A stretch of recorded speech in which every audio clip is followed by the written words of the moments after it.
Hey everyone, Lee Zephyr here, author of The Princess and the Squire. So it is Wednesday, my dudes.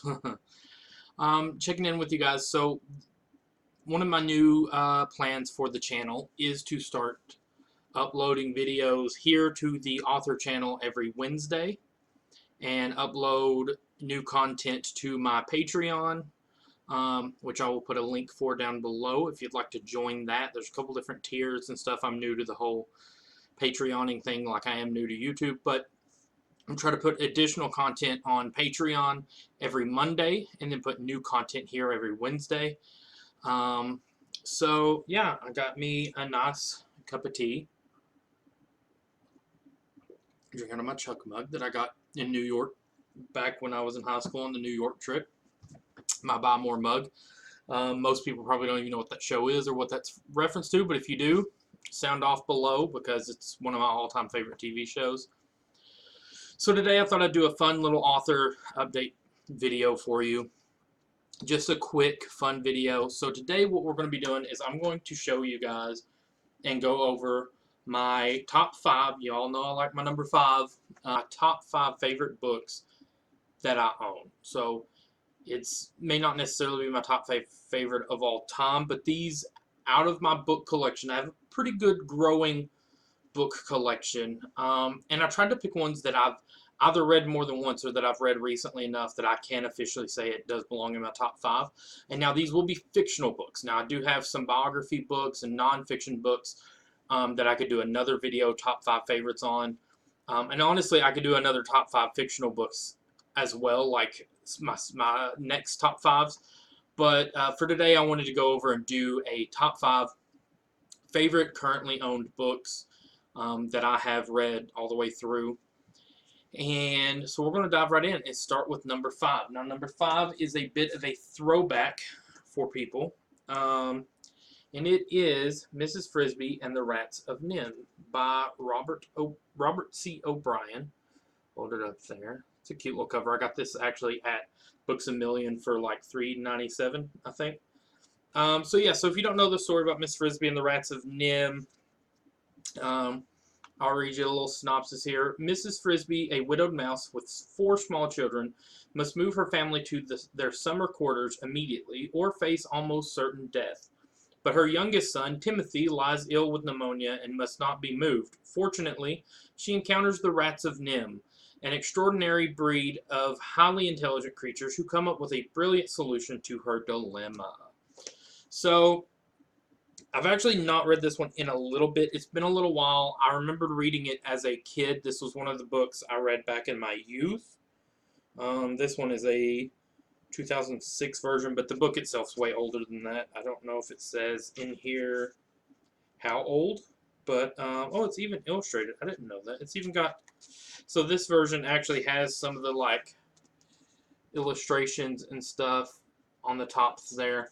So, again, they also did a movie. I believe it was the Bluth Company, Don Bluth Films, same ones that did All Dogs Go to Heaven. They did a The Secret of Nim movie, and I believe there are other books in this series as well. But this was the first one. This is the one the movie was based on. This was the one that I fell in love with as a kid, and I was so happy to recently find it again, and I cannot wait to read it again here soon. I may actually do kind of like a book club type thing, a little, when I do start reading this after I finish some of the books I'm currently working on, maybe do like a update, progressive update for you guys and see, maybe read along. Any of you guys that have a copy of this, maybe do like a read along, like a weekly book club thing over on the Patreon channel where we can meet up there and talk. I'll do some live stream videos where we can sit and talk about our progress for that week. So that is number 5 in my currently owned collection, favorite books. Number 4, now it's going to get nerdy, really nerdy and geeky, but that's okay, bear with me. We have Star Wars, The Old Republic, Star Wars Legends, Revan by Drew, and I hope I pronounced that right, Karpyshyn. Got Darth Revan there on the front with a green lightsaber, holding it up there. Beautiful covering there. So I read this book. I've read it 2 or 3 times. Revan is one of my favorite Star Wars characters. I don't know if he's canon or non-canon anymore because all that stuff in the books gets so mixed up. Hero, traitor, conqueror, villain, savior. The man called Revan has been all of these. He left Coruscant a Jedi on a mission to defeat the Mandalorians. He returned a Sith disciple bent on destroying the Republic. The Jedi Council gave Revan his life back, but the Prince... I lost my place. Sorry. The Jedi Council gave Revan his life back, but the price of redemption was the loss of his memories. All that's left are nightmares and deep abiding fear. What happened beyond the Outer Rim that Revan can't quite remember or entirely forget? One thing he's certain of, something dark is plotting to destroy the very existence of the Republic. With no idea how to identify the threat, let alone stop it, Revan may be doomed to fail. For he's never faced a more powerful and diabolic enemy, but only death can stop him from trying. So, one of my favorites. I love this book. Any Star Wars fan, or even just like a sci-fi fan in general, it's a great read. It's got a great cast of characters. Revan himself's great, but even the assortment of characters, side characters and additional characters in the book, I remember being a lot of fun. I definitely want to do a reread of this soon too, but I do love it. I've read it quite a few times. Very enjoyable novel, and I'm glad that I own it. Actually, I believe this was a gift from my wife for Christmas one year because she knew how much I loved it. So that is number 4. Now we're going to go to number 3, which is going to get still nerdy, but also very obscure. And we're getting into my top 3 favorite books I own. And these 3 are pretty high up on my favorite books that I've read in general, like fictional books. So, number 3 is The Web of Arachnos. It's a City Heroes novel by Robert Weinberg. So this one I've read multiple occasions. Me and a buddy of mine, if you follow the Not a Sidekick Productions YouTube channel, where I also make YouTube content videos with my co-host Digital Dachi, me and him used to play City of Heroes back when NCSoft had it up and running. We used to play that game like it was nobody's business. I remember every day after school, this was there in high school, every day after school we'd run home, and as soon as we got off the bus, do whatever chores we had to do, get whatever food we had to get, and made a beeline for the computers to play City Heroes all night. And I could go do a whole nother video talking about my love for City of Heroes and the events that went on there and the community that was there. But, so they did a couple books. They had Web of Arachnos, and then I believe they had one for the Freedom Phalanx. I've never been able to find a copy of that one, unfortunately. I would love to. If anybody gets a word on where to find that one, I'd love to find it. But Dachi back in the day had a copy of Web of Arachnos, but it's an old, worn-out copy, but he let me borrow it. I read it, fell in love with it. So then when I was able, I got my own copy, and here it is. Again, it's just got such a wonderful story. Like, even if you've never played City of Heroes, the game, like even if you take that off of there, if you just like superhero stories or even just good stories in general, there's so much more to it than even just the superhero aspect. There's like adventure, there's a bit of a heist story element to it, there's action, adventure, there's romance elements, there's these deep friendship elements. There's so much that goes into this book that I just can't say enough good things about it. So yeah, that is my number 3. Alright, top 2. And this was a very, very hard decision for me between these top 2. Let me just tell you. I'm going to drink a tea real quick before we do this. This was a very difficult decision for my number 2 and number 1 spot. Because both of these books mean a lot to me. Both of these books I've read quite a bit and enjoyed quite a bit. And as you see behind me, you can tell I'm a bit of a superhero buff, especially a bit of a Marvel buff. And with that being said, number 2 is, I actually still have a thing in here from the back of the book where I finished it. Interesting. Marvel Civil War by Stuart Moore. Now, look at that cover, guys. I mean, look at that. Look at that. I mean, this is just incredible. If you know Marvel, you probably know Somehow, my casing is on the book wrong. I don't know how that happened, but either way, I digress. It's an amazing book. It's an incredible book. I've read this actual version, this actual book, this copy, probably 7, 8, 9, 10 times. I don't know. I've lost count. Now, I've read the comic version of Civil War, which is what this is based off of directly. Now, obviously, the movies in the MCU did their own version of Civil War. It's their own interpretation, and a little bit... some things were similar to the book and the comics, but a lot of it was mostly the MCU version, which was still great. I love the MCU movies, and I love what they did with it. But there's nothing that beats the classic, the original. You know, this right here is where it's at, and it's a great book. I've read it several times through, all the way through. I love this book so much. I love the comic version of it, but I really love the novel version of it. It really helps put into perspective. They put a lot of it feels like there's so much heart and detail, and it does a good job of compiling everything into a solid prose novel.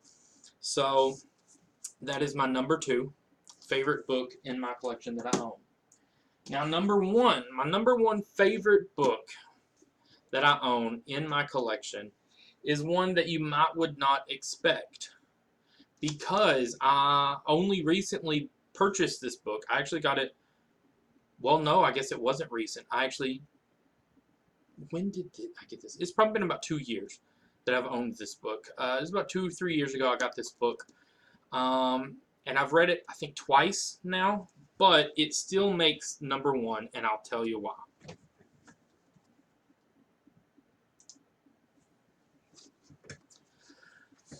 Okay, so it still makes number 1 because it is Howl's Moving Castle by Diana Wynne Jones. Got some awesome cover art there. What does it say? Extras inside. It does have extras inside, don't it? It has like previews for the next book, and had a little bit of I think it has like an interview in here. Yeah. So, any of you who know anything about Studio Ghibli or Hayao Miyazaki and the anime films, there is an anime movie, Howl's Moving Castle, based on this book that Miyazaki and Studio Ghibli done. And it's my favorite Studio Ghibli movie. I'm working on owning all of them. I think there's 22 films to date, and I own like 11 of them, so I'm getting there. I own at least about half of the Ghibli films, and this is my favorite. This is my favorite Studio Ghibli, Hayao Miyazaki, which is saying a lot because every one of the movies I've watched of theirs so far have been amazing. But Howl's Moving Castle is definitely my favorite. It's got a bit of a steampunk element to it, but it's got so much magic and wonder and heart and growth in the characters and depth even, all wrapped up in this beautiful like fantasy magical element, and the book just pulls every bit of that out. Like I said, it really, I'm speechless. That's how much I love this book and how much, but it goes into even more so than the movie. There's quite a few extra scenes and extra stuff that happens in this book that is a lot of fun. That's really magical and encouraging, and a lot of little magical battles and stuff between Howl and I think the Witch of the Waste. It's just a lot of fun. It's a wonderful magical little story about a girl who has a curse put on her and then meets this wizard, this great wizard who is dealing with his own issues, and she's dealing with issues of her own self-worth and self-image, and then he's dealing with his own issues of kind of, I guess, self-worth in a way too, just kind of the opposite way, and the way they kind of complete each other and learning what true love and true heart and true purpose really is. And this book does a wonderful job of painting that. And it's a wonderful magical read. If you know me, I love anything kind of magical or fantasy and any kind of fantasy elements. Obviously, The Princess and the Squire. So, yeah, my number 1 favorite book in my collection that I own is Howl's Moving Castle, followed at number 2 by Marvel's Civil War, number 3, is City of Heroes, Web of Arachnos. Number 4 is Star Wars The Old Republic, Revan.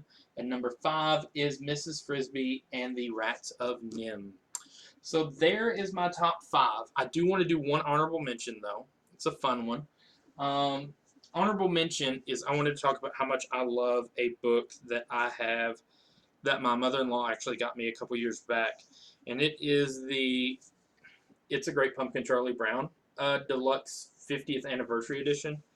So I am a huge Charlie Brown and Peanuts fan, especially with It's the Great Pumpkin Charlie Brown, like especially with the fall and Halloween. And so I love anything Peanuts.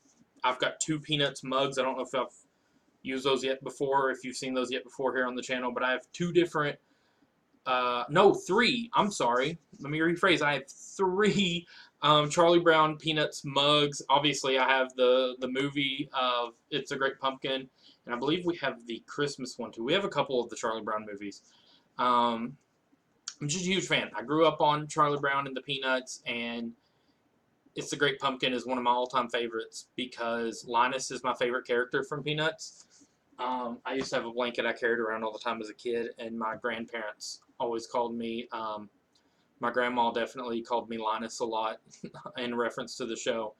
And so I kind of stuck with it. And so he's my favorite character, and so therefore, obviously, It's a Great Pumpkin is very Linus-driven and Linus-heavy, as he's the one waiting to show his devotion to the Great Pumpkin and be visited and in his pumpkin patch. And I loved it. I love it so much, and I love that I have that book, especially with the baby on the way. It's going to be really fun to read that to her and also see her reaction to the Peanuts and some of these other books. The Rats of Nim, I'm excited to read to her. I think she'll really enjoy that one too when she's a little bit older. But yeah, so far out of the books that I've read, obviously we have a ton of books. We have a ton that I still need to read that may end up becoming my future favorites. But at current, that is a list of my top 5 favorite books that I own, plus one honorable mention. And thank you guys. Thank you guys for stopping by today. Be sure to check out the Patreon in the link below if you're interested in subscribing for that or signing up to help support me. It's awesome. I want to try to do a lot of extra content to make it worth supporting me for you guys. And I'll have content on there every Monday, and then I'm going to start having new content here every Wednesday. So please stay with me, and thank you guys so much for coming out.